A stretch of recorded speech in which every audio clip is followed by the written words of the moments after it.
kasih Tuan Yang Di-Pertua. Bismillahirrahmanirrahim. Assalamualaikum warahmatullahi taala wabarakatuh dan salam serta Malaysia. Terlebih dahulu Tuan Yang Di-Pertua, saya ingin merakamkan setinggi-tinggi penghargaan dan ucapan ribuan terima kasih kepada rakan-rakan ahli-ahli yang berhormat yang telah mengambil bahagian dalam perbahasan rang undang-undang Akta Profession Undang-Undang dalam kurungan pindaan 2012 dalam kurungan pindaan 2013 daripada semalam Isnin 23 September 2013 hingga hari ini iaitu Selasa 24 September. Sebenarnya sepanjang perbahasan kita mendengar ada di kalangan ahli-ahli yang berhormat membahas isu-isu yang tidak ada hubung kaitnya dengan pindaan undang-undang ini. Walau bagaimanapun saya menerima positif perbahasan mereka kerana ianya memberi ruang kepada kita untuk melihat isu-isu yang lain yang mungkin kita tak ternampak. Jadi inilah negara kita Malaysia yang memberi kebebasan untuk bersuara. Jadi sesungguhnya saya amat menghargai pandangan, cadangan dan teguran yang telah dibangkitkan oleh rakan-rakan ahli-ahli yang berhormat yang berkenaan semasa membahaskan rang undang-undang ini. Pertama sekali, Tuan Yang Di-Pertua yang berhormat pengerang telah membangkitkan kerisauan mengenai kemasukan peguam asing selepas ini yang mungkin akan membahayakan peguam tempatan di firma tempatan kecil dan sederhana. Ahli yang berhormat, saya gembira dan menghargai melihat keprihatinan yang berhormat terhadap kedudukan peguam-peguam tempatan. Sukacita saya ingin maklumkan kepada ahli yang berhormat dan Dewan Yang Mulia ini bahawa sebagai kerajaan yang amanah, kerajaan sentiasa mengutamakan kepentingan rakyatnya dan memberi jaminan bahawa pindaan rang undang-undang ini tidak akan merugikan pengamal guaman tempatan. Seperti yang telah diterangkan semasa perbahasan Akta A1444 pada tahun 2012 dahulu, sekali lagi suka saya memaklumkan Dewan Yang Mulia ini bahawa liberalisasi perkhidmatan undang-undang adalah tertakluk kepada bidang amalan dan yang dibenarkan ataupun dalam bahasa Inggeris dengan izin permitted practice areas, di mana bidang yang dibenarkan adalah bidang yang mempunyai international appeal dengan izin, contohnya seperti timbang tara antarabangsa dan perbankan Islam antarabangsa. Selain daripada itu, semasa cadangan pindaan kepada akta ini berkenaan liberalisasi, pihak kerajaan sedia maklum telah menggalakkan syarikat berkaitan kerajaan ataupun GLC dengan izin dan badan berkanun untuk mengutamakan khidmat firma guaman tempatan sebelum menggunakan khidmat peguam asing. Oleh yang demikian, perkara ini memang telah dititik beratkan oleh kerajaan bagi memastikan kedudukan pengamal guaman tempatan tidak tergugat. Tuan Yang Di-Pertua, Yang Berhormat Pengerang dan Yang Berhormat Pasir Gudang telah menyarankan agar kerajaan memastikan kewujudan transfer of technology dengan izin. Untuk makluman ahli-ahli yang berhormat, dengan adanya liberalisasi profesion undang-undang ini kelak, adalah diharapkan bahawa firma guaman asing yang memohon untuk menjalankan amalan guaman di Malaysia akan melaksanakan transfer of technology dengan izin kepada firma guaman tempatan. Dalam hal ini, sebelum sesuatu firma guaman asing itu membuat permohonan untuk dilesenkan, mereka akan dikehendaki untuk mengemukakan business plan dengan izin yang akan dipertimbangkan oleh jawatan kuasa pemilihan. Selain daripada dua isu yang saya sebutkan tadi, Yang Berhormat Pengerang juga turut mencadangkan untuk mewujudkan pengkhususan dalam jurusan undang-undang di institusi pengajian tinggi tempatan. Cadangan Yang Berhormat ini diambil maklum dan saya berharap agar perkara ini diberi perhatian dan pertimbangan sewajarnya oleh kementerian yang bertuah. Yang Berhormat Segambut pula telah mengutarakan pertanyaan mengapa peguam di Sabah dan Sarawak tidak boleh beramal di Semenanjung Malaysia. Saya menunggu juga Yang Berhormat Bandar Kuching berucap, tapi dia tak berucap. Boleh juga menyokong isu ini supaya dapat kita ketengahkan bahawa Sabah Sarawak ni ada ordinans masing-masing. Walau bagaimanapun, untuk makluman ahli yang berhormat, Akta Profession Undang-Undang 1976 dalam kurungan Akta 166 tidak terpakai kepada peguam di Sabah dan Sarawak kerana mereka tertakluk kepada Advocates Ordinance dengan izin masing-masing.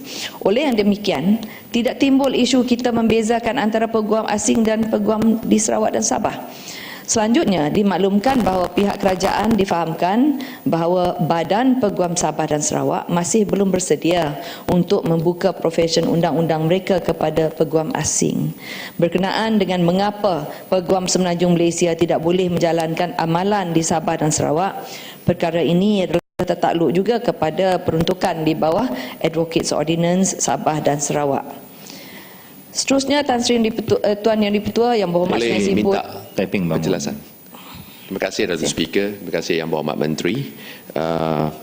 Sejajah dengan semangat liberalisasi yang kini yang diamalkan oleh pihak kerajaan, boleh tak saya bertanya kepada Menteri, adakah kementerian bercadang pada masa yang akan datang meminda Akta Profession Undang-Undang supaya membenarkan peguam cara dan peguam di Semenanjung mengamal di Sabah dan Sarawak. Minta pandangan. Sekian, terima kasih. Terima kasih Tuan Di-Pertua, terima kasih Taiping. Saya rasa ini satu keadaan di mana kita perlu melihat kepada jurisdiksi di mana kita memberi penghormatan kepada pihak-pihak sesebuah negeri itu kerana mereka boleh merasai sendiri di atas keperluan tersebut. Kita memang menggalakkan, kalau boleh memang kita galakkan, tetapi walau bagaimanapun sebagai sebuah negara, sebuah negeri yang juga negara yang menghormati jurisdiksi setiap negeri itu, kita juga memberi peluang kepada mereka daripada Sarawak dan Sabah untuk memikir sendiri supaya satu hari mereka membuka ruang ini kepada rakan-rakan dari Semenanjung Malaysia juga. Jadi saya mengharapkan ini diambil kira oleh rakan-rakan dari Sabah dan Sarawak supaya mereka boleh berbincang dengan mereka dari Semenanjung ini supaya mempunyai kata sepakat dari keadaan mana yang mereka boleh bekerjasama. Jadi bagi kita tidak mempunyai masalah. Sedikit lagi, memandangkan di mana Malaysia telah pun ditubuhkan sejak tahun 1963 dan baru-baru ini kita pun baru merayakan ulang tahun ke-50 Jubli Emas penubuhan Malaysia. Adakah kementerian mempunyai roadmap, satu jangka tempoh yang boleh dijangkakan supaya pasaran ini dibuka kepada peguam di Semenanjung dan di mana Sabah Sarawak pun boleh mengamal. Barulah ini satu Malaysia. Terima kasih. Sebenarnya kalau untuk negeri Sabah yang ingin saya nak nyatakan di sini, negeri Sabah sudah melalui roadmap tersebut, sudah ada dalam perancangannya, memang ada sudah ada bayang-bayangannya, memang sudah ada di situ. Tinggal negeri Sarawak lagilah. Kita mengharapkan agar semua bagi kerajaan tidak ada masalah. Kalau mereka mempunyai kata orang mahu membuka ruang ini kepada rakan-rakan di Semenanjung. Bagi pihak kerajaan kita tidak ada masalah. Tapi kita tidak mahu memaksa kerana ianya kita lihat dari sudut ataupun dari perspektif cari makan lah. Bagi peguam-peguam Bandar Kuching asyik melihat kepada saya, minta saya kita dengar juga lah, bagi peluang sebagai sebuah negara yang berdemokrasi, kita bagi peluang kepada wakil daripada Sarawak. Kita nak dengar sama dia setuju tak setuju. Kita nak dengar. Terima kasih. Sebagai seorang ahli parlimen juga seorang peguam dari Sarawak. Saya berasa peguam-peguam di Sarawak sekarang masa belum sedia untuk membukakan pasar negeri Sarawak untuk rakan-rakan dari Semenanjung Malaysia. Dan bukan saja ini satu, kita mesti teliti juga. Ini satu perjanjian di antara Sabah Sarawak dan Federation State of Malaysia dan juga Singapura pada masa pembentukan Malaysia. Dan sebagai satu perjanjian, ia harus dijanjikan kalau ada apa-apa pindaan nak dibuat atas perjanjian ini, ia harus disetujukan oleh pihak-pihak yang berkenaan. Oleh itu saya rasa tak patutlah kita dari rakan-rakan kita dari Semenanjung sini nak mendesak-desak untuk memindahkan syarat-syarat perjanjian pembentukan Malaysia.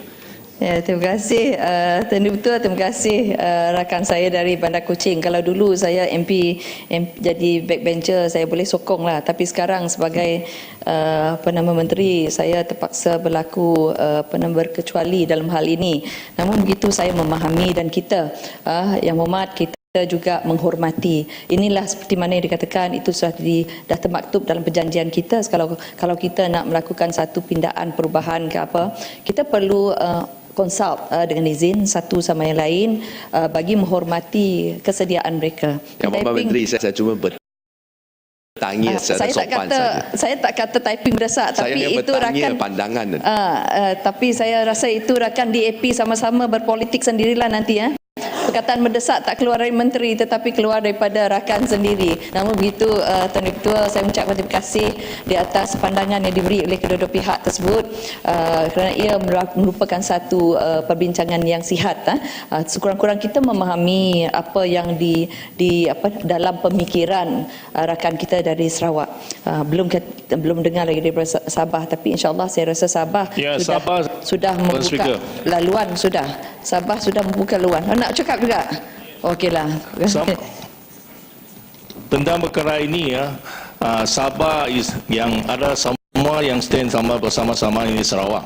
Belum lagi kita sedia. Jadi ini yang untuk maklum lah. Tuan Dipertua. Ini lawyer ke? Lawyer ke? Saya bukan lawyer. Sebab tu dia belum tahu apa yang ada dalam roadmap Sabah tu. Sebab dalam roadmap Sabah tu lain daripada Sarawak sekarang. Sudah ada mempunyai sedikit laluannya dah berpindah sedikit. Okey, terima kasih. Ya, terima kasih Tuan Speaker. MP dari Kota Kinabalu lah. Saya bukan Puak Guam. Tapi walaupun Sabah dan Sarawak belum sedialah untuk buka kita punya pasar untuk kita punya sahabat dari Semenanjung. Tapi saya ada satu mimpi lah. Impian lah. Bila termimpi yang Muhammad? Saya harap kita punya program di Sabah dan Sarawak pun jangan cas terlampau juga lah di Sabah dan Sarawak kerana monopoli lah. Ini yang kita minta, walaupun kita setuju jangan buka lagi kita punya pasaran, tapi saya harap sekarang ini di Sabah ini kita bayar itu mahal. Ya, saya atas terlampau mahal lah. Saya harap Sabah Association dan juga dan Sarawak mau pincang juga lah. Dengan ini kita punya profesional ya, seralas sama Semenanjung juga lah.